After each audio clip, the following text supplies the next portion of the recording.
Hey everybody, this is Rick. I want to take a look at some of this plastic that we have here. So I want to go over some of its properties. First I want to show you what it looks like, after we shot it. That may be kind of fun to see, so we'll take a look at that here.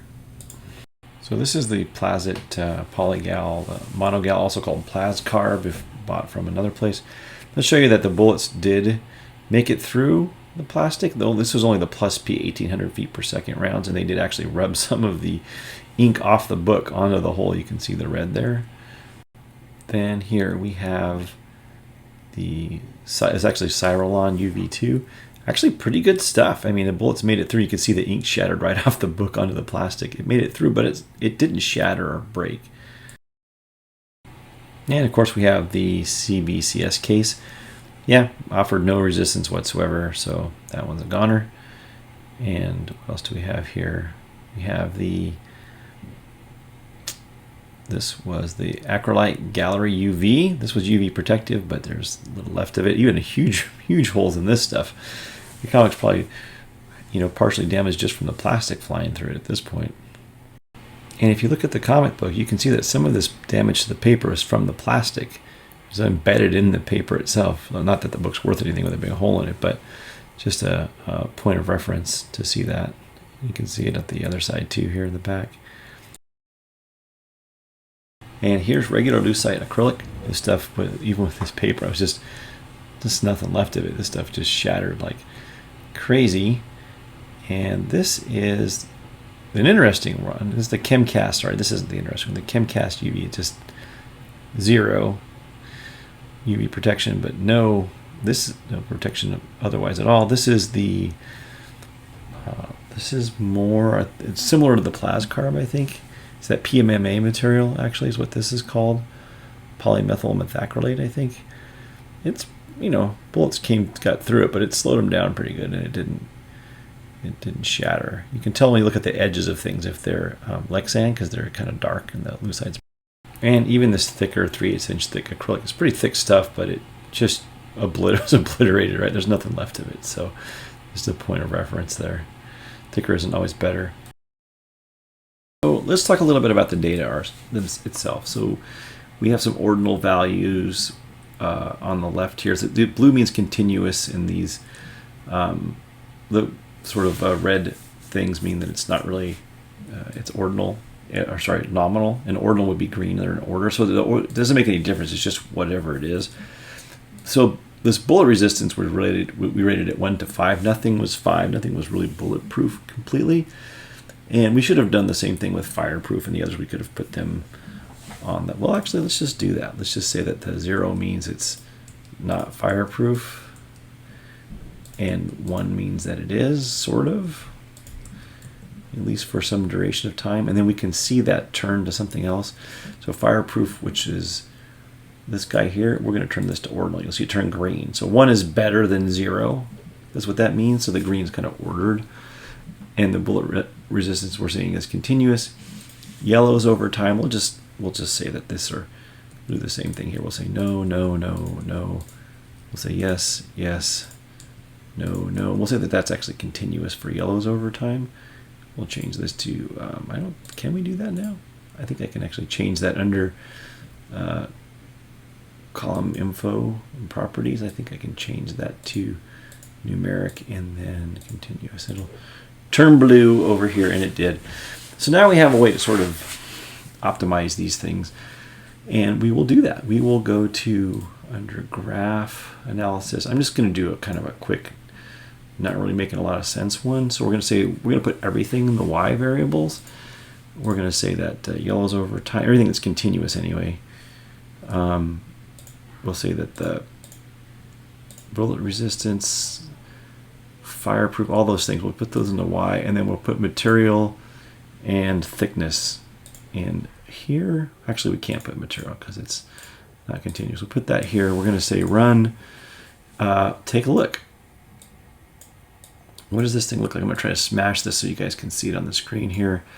This stuff is not making a lot of sense, but I will look at the fit plots. Actually, what I'll do is I will put a profiler here. I will say,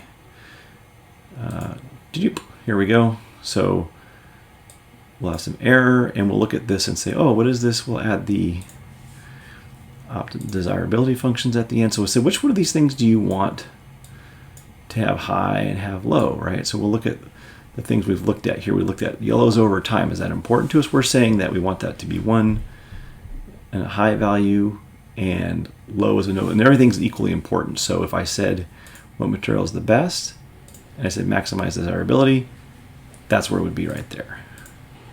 Sorry, I just realized that I'm an idiot and I put the wrong thing. I put thickness in there. Let me redo this again. Let's do relaunch analysis. Let's go back here. Instead of thickness to doi, I'm going to put material here, and then we're going to run it and see what happens. So let's do this again and put the, there we go. Might see a little bit different results now. Let's add the desirability functions. And so what we're seeing is this tells us how much we want each thing. We're saying everything's better from this, from 0 to 1, how much we want it, and we want them all the same. And what does it say? Should be the best one. It says to pick Cyrillon Uv right here if to balance everything out perfectly. But let's say we don't really care about this bullet resistance at all, or what if we want bullet resistance, right? Let's move that down, and let's say that we want yellows over time is more important than scratch resistance. Like scratch resistance, we just don't, let's say we don't really care at all about scratch resistance. We care about yellowing over time, but not as much as we do about UV, let's say, because they're kind of related, really. We'd probably find that out. Now let's see what it says.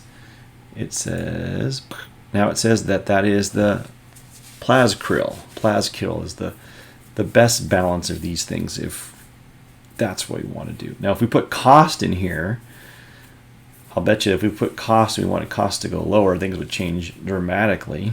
So yeah, but now you kind of have an idea, right, what this looks like. We didn't do a lot of stuff that we could have done. We can add this to add this formula basically to our data table. So if I go to here and say, where do I put it at? Model dialog. It is, well, I forget how to add the formula to my table right now. Here we go. I will figure this out momentarily.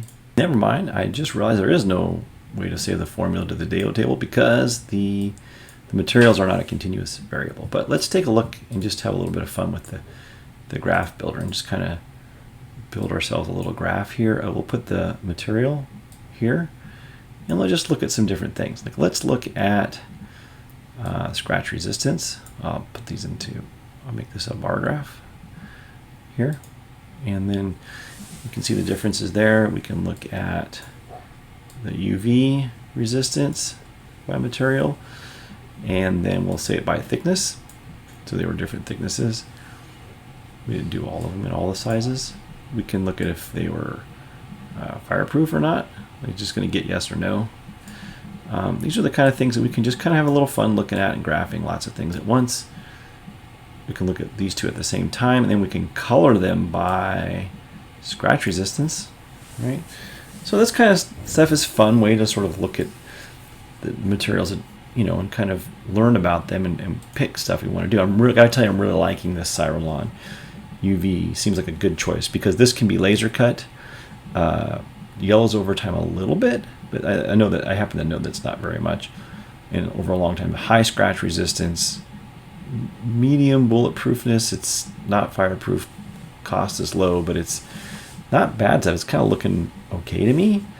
But if I really want good stuff, I'm going to go with the that plexi, that what was it called, the Plascrill stuff, right? That stuff is really good on a lot of things, but I can't laser cut it. It's hard to machine. It's PMMA. It's like 11 times as expensive. So there are some trade-offs we didn't reveal here, and we'll save this table, I guess. So the next question is, well, Rick, what are you going to do with that stuff? Well, I don't really know. I don't really want to make a slab in the same sense that everybody else is making slabs. It seems like the market's already got some stuff in there. I'm doing some material selection. My idea was to make something that I mount on the wall that's not quite a slab, and I want to laser etch out, you know, in this case I would put the Amazing Spider-Man number 321, and I would etch the logo of it, you know, and maybe a little image of the cover on there out of it, and put some LEDs on the side so that etched part glows in the front. Oh, I don't think you guys can see me properly here. So that's the thing. I make it look like it's kind of hovering, and you could put it out and not worry about it getting damaged or scratched or shot by a machine gun or caught on fire, whatever else might happen in your home. I don't know how crazy your house is. Or maybe we just make little inserts, and I think these probably exist somewhere, and just make a little thing that's the same size as this, right? It goes in the front of your slab. It's, you know, 1/8 of an inch thick. We'll cut it the same exact size, and we just put a little couple of, you know, sticker things on the side so you can stick it in there, and it just, so you can mount these and it protects them. No film's going to do it. I've tested dozens of films, and it has to have some thickness to it. So yeah, we can make these glare resistant too, so they are not reflective, so it doesn't interfere too much, but it saves the book. And maybe I'll just set this under a UV light for days and see what happens, you know, with or without it. That's another idea, right? It's just a little. I think this piece cost me, well, this one was like $11, but so it would be a little bit expensive. But some of them would be cheaper. They'd be like $5 or $6 for less material. But anyway, we can laser cut it to the exact right size and protect your books that way, and protect mine anyway. So anyway, that's what I might do with them. I guess we'll see. So anyway, take care. See you guys. Bye-bye.